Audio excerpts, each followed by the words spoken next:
my podcast people, and thank you for joining me for yet another episode of my favorite podcast. Right off the bat, happy July. This episode, it will drop, or it's dropping, Monday, July 3rd, so welcome to July. I'm not going to lie, I'm recording this and it's not July, but this is part of recording a podcast. So happy July. Today we're talking about, or answering the question, is Instagram killing creativity? And the long and the short of it, to me, is yes. I do believe that it is killing creativity. I cannot speak to the other platforms that are out there because I'm not really on them. Like, yes, if you're watching this, you're watching it on YouTube, but I'm not like in it the same way that I'm in it with Instagram, nor do I think that it's necessarily there in the same way. Maybe with shorts and things like that, but either way, I'm not in it the same way that I am with Instagram. And same thing, I'm really not in TikTok. I post over there, but literally I just post it and leave. It's not that's not my platform. But Instagram is my second home, and I do believe that it is killing creativity. So this episode is not for me to just be a curmudgeon. It's largely a PSA for new creators entering space, and an I see you, like a little hat tip to the seasoned creators out there that maybe are feeling the same way. And yes, I do have some solutions because just complaining ain't the way. So in general, I hate discussions about the algorithm, and I hate the blaming the algorithm for things. No one saw my stuff. It's the algorithm. Let's stop with that. But I will blame the algorithm for I will highlight the role that I think the algorithm is playing in this, in that I do think that it promotes parroting. I think it parroting like the bird. I think it promotes parroting, and I think it promotes pandering. It encourages people to say the same thing as everybody else and to do what you think will get the likes, right? On Instagram, the currency that we see people dealing in is attention. So folks that are entering the space and trying to use this for business, they want to do what gets attention. And to me, the biggest issue with that, I have a lot of issues with that, but the biggest issue with that is that I think that this attention is being artificially influenced. So I see messaging out there from coaches, I don't even know, coaches, from people that have big followings, and it's kind of like, if you have low numbers, it means that you're not creating what people want. And I don't think that that's fully true. Sometimes, yes. But sometimes it's just that you may not be creating what the algorithm wants, and what the algorithm is going to push. Doesn't mean your stuff is bad. So I want to put that out there as well. Yes, the algorithm does base things off of watch time, meaning like it pushes it out to a certain number of people, and based on how much of that video is watched and how much interaction it gets, it says, okay, people like this, we're going to push it to more people.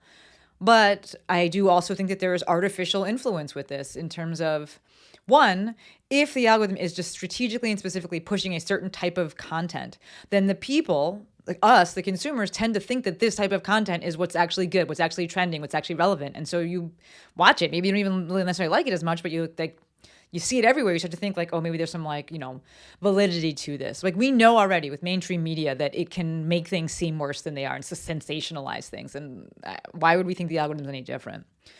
Also, we have no way of knowing if the numbers are even real, right? Part of what we see, I think about this with art, where like you'll see fancy art, and a muggle like me, I'm like, that art looks fucking terrible. But, I don't know, art collectors, I don't fucking know. They're like, it's amazing. Or same thing with fashion. And you're like, but what? That is terrible. I think we kind of see the same thing on social media, where like, are these numbers real? Where like this post, we know if a post has more likes on it, people are more likely to like that post and think it's good, even if it's not good. And I'm like, are these numbers even real? Not even that the creator has bought followers or has bought likes, because you can do both. But the algorithm could just be pushing this. We don't know who's behind all this stuff. On some of these numbers, I'm like, 30,000 people liked that person's thing. Like, what? Like, some of these numbers are just so massive. I'm like, are they even real? I don't know. I actually did an episode about that. If you link that, Courtney, that would be amazing. So there's another thing. We have no idea of knowing, like, is this being artificially influenced? I think it is, but we don't know for sure if it is or isn't. And then lastly with this, we really see it with TikTok especially, that the algorithm serves content that appeals to the most basic parts of the human brain, especially like a sick brain, a tired brain, a burned out brain, a depressed brain, a brain that's been overworked and is just like, give me dopamine, make me feel good. There's something to be said about that. I think it's artificially pushing this or just intentionally pushing this. It doesn't mean that it's good content. It means that the people will stay and keep scrolling. And so there's plenty of other stuff out there that's good.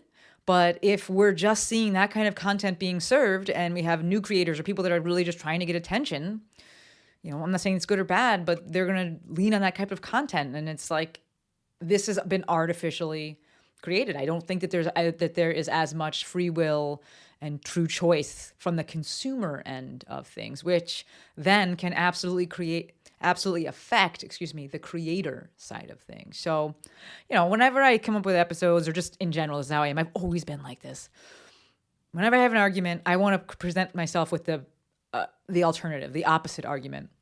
I remember growing up and like doing essays for class, like in elementary school and like middle school, and being taught how to write.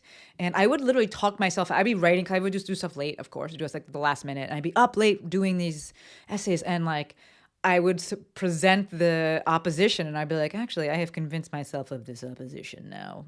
And so whenever I, make these podcast episodes or do posts or anything like that, I always come up with or think about the opposing side. And I feel like one possible argument that we would hear to this is that if these algorithms didn't exist, then people wouldn't be on social media because they wouldn't enjoy it at all.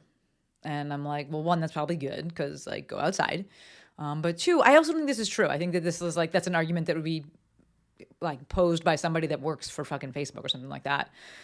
Because the flip side is like we saw with the original Facebook when it was truly social networking. I did an episode on this, the difference between social networking and social media. But we saw when it was social networking, people still used it, right? But as soon as it became social media and you could repost other people's content, you could post different types of content to try and attract attention, things changed. So I think people would still be using it.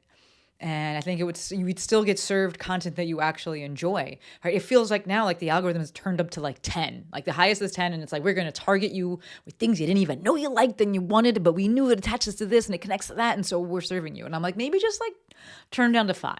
Like let's just like, okay, 7. I'll meet you in the middle. Let's turn down to 7. It doesn't need to be all the way up at 10. Right? So the solutions, right? Because I'm not just here to complain and be like my old curmudgeon-y old man self.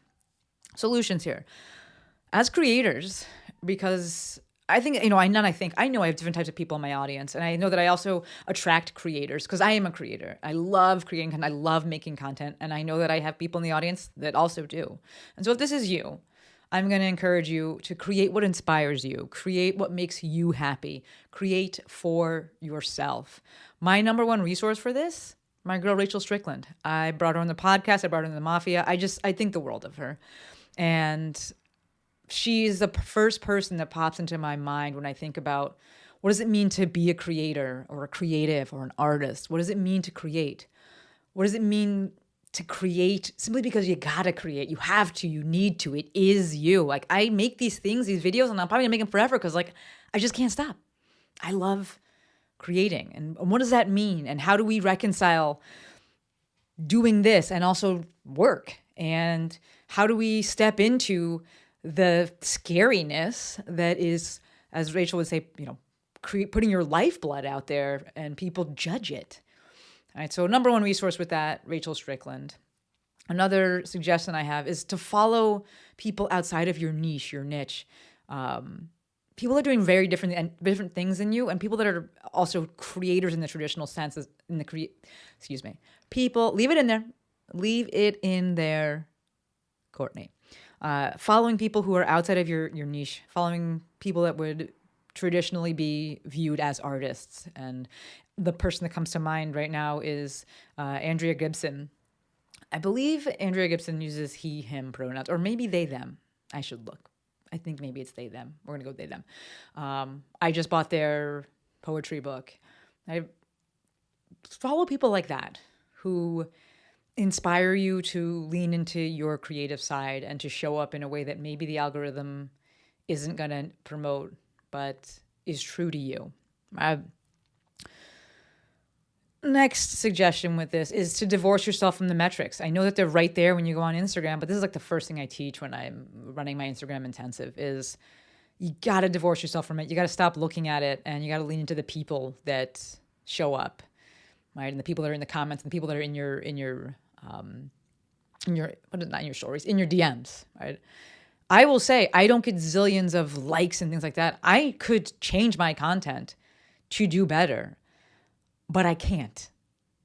And it's the best way I can explain it. It's not that I won't. It's just that I can't. Like, I would stop. If I just did what the algorithm loved and, pandered, I'd stop. And I think that there are coaches out there and people out there that will have you believe that and when you start seeing those metrics, it's what people actually want. And I think it's not necessarily the case, especially when you have an audience my size. I think that what you're seeing is that when you get those numbers, it's because you have done something that the algorithm likes. And so it's shown it to more people. I firmly believe that just your other content that doesn't do as well, it just isn't getting shown to as many people, especially if you have historically had a certain numbers, had certain metrics. Like, that's what I'm basing it off. Not someone that's brand new and never had any traction. I've had traction. We just hit 65,000, I don't want to say followers, 65,000 Insta homies, and I'm so grateful. I've never gone viral. It's always been a slow burn, and I've seen the numbers go up and down, and I truly believe it's like, hey, it's showing it to more people now, and now it's not. It's not the type of content. It is just it's not that people don't like the type of content. It's that the algorithm isn't pushing it. I firmly believe as it relates to my content. So for me, it's divorcing myself from the metrics and creating in the way that I want to create and creating in the way that's going to allow me to keep showing up, because that is the most important thing, right? When it comes to trying to win a game where timing is important and luck is important, your best bet is to simply always be playing. So the both and of this is, if you're trying to use Instagram, or we'll talk about Instagram for online business, and you're like, but I need the attention because I got to pay bills and I got to get the eyes on this thing. Okay, so then let's figure out how to play without pandering, where most of the posts you create then are for you and some are for the algorithm. Nothing wrong with that. I talk about that in the intensive with the breakdown of post types. And yeah, if you got to play the game, you want to play the game, then sometimes, yeah, you do it, because also it can be fun. Like, do this thing that will probably get some traction. Nothing wrong with that. It's just, in my opinion, so easy to get lost and caught up in the numbers and obsessed with it. I've watched it happen to people. And that algorithm will change. And then people are distraught. And I just watch them just chase numbers. And that is just no way to live, folks. And that's a large part of why I'm why I'm putting out this episode. I did episode, I think it was 463, 464. It's two of them. The Garth Brooks episodes. I'm having a tough time speaking, clearly. And in the, what is it called? The documentary that he did that I based these episodes off of, he said, the luckiest entertainers, exactly what they want to give is exactly what their people want. And I firmly believe that. And I think if you apply this to social media, this is where some of that luck plays in, where for some folks, the way that they want to show up, the content they want to create, the way that they want to create it, it's what the algorithm wants. Good for them. But again, you got to understand that what the algorithm wants will change. The algorithm used to want static posts. The algorithm used to want carousels. The algorithm loves reels now. Like, there's room for other things, but either way, suffice to say, things change. And which is why I don't recommend chasing the algorithm, right? So all that to say, yes, I do think that Instagram is killing creativity. This is my PSA to the new creators, or for the new creators. It's my I see you to the OG creators. I'm in the trenches with you. And I do think there are solutions to this. Namely, check out Rachel. Follow other creators and creatives on social media, especially those outside of your niche. And then really lean into creating what inspires you, creating what you like. Divorcing yourself from those metrics, those numbers, and creating because you have to create, and then figuring out how to play without pandering and losing yourself. All right?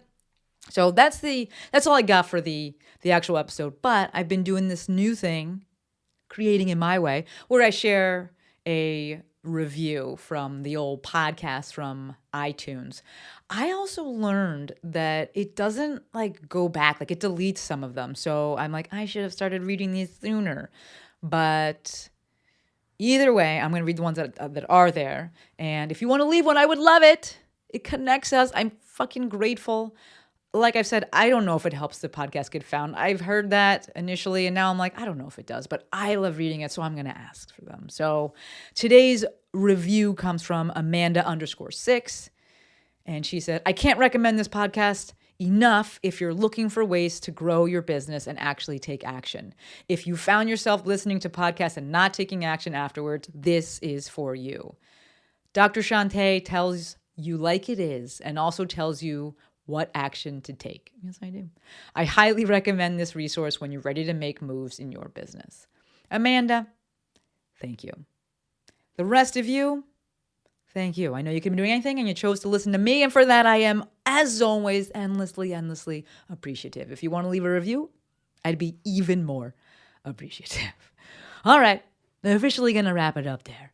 Until next time, friends, Maestro out.